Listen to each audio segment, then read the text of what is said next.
1 Samuel chapter 4. Thus the word of Samuel came to all Israel. Now Israel went out to meet the Philistines in battle and camped beside Ebenezer. And the Philistines camped in Aphek. And the Philistines arranged themselves to meet Israel. Then the battle spread, and Israel defeated before the Philistines before it struck down about 4,000 men on the battlefield.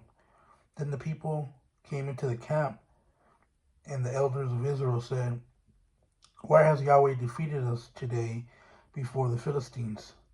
Let us take ourselves from Shiloh, the ark of the covenant of Yahweh, that it may come among us and save us from the power of our enemies." So the people sent to Shiloh, and from there they carried the ark of the covenant of Yahweh of hosts, who sits above the cherubim.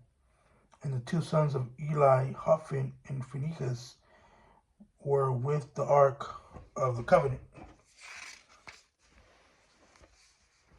And it happened that the ark of the covenant of Yahweh came into the camp.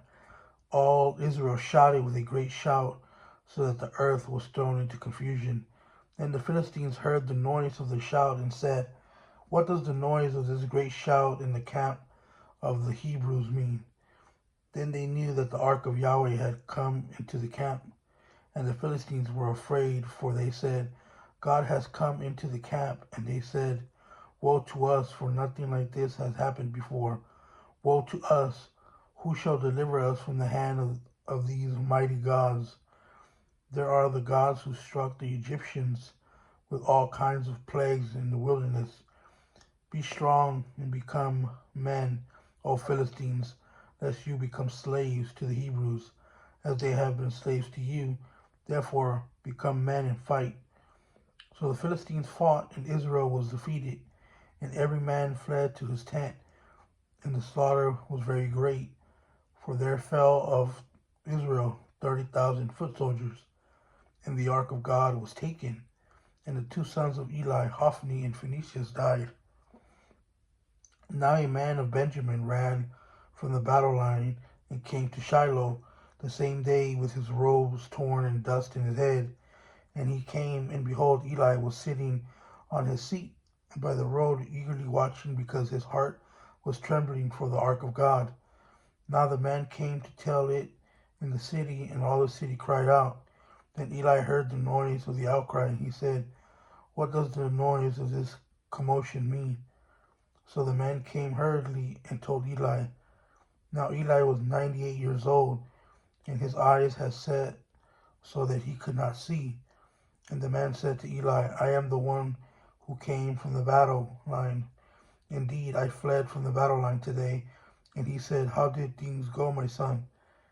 Then the one who brought the news answered and said, "Israel has fled before the Philistines, and there has also been a great slaughter among the people, and your two sons also, Hophni and Phinehas, are dead, and the ark of God has been taken."